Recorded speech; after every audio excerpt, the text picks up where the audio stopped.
Ja by som nenazval to problém medzi majoritou a Rómami, ale medzi majoritou a segregovanými komunitami, ktoré áno, samozrejme, že sú z absolútnej väčšiny rómske. Tam je najväčší problém.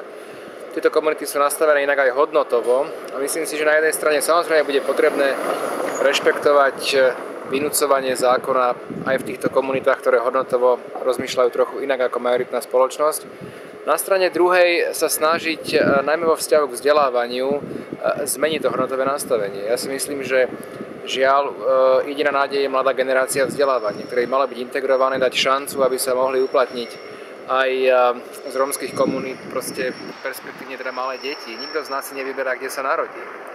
A myslím si ja osobne, že aj keby sme sa narodili kdokoľvek z nás v rómskej osade, s talentami, ktoré kdokoľvek má, tak by toho veľa nedosiahol. Čiže tam je, proste by mala byť naša snaha pomôcť mladej generácii sa z toho blúdneho kruhu vymaniť.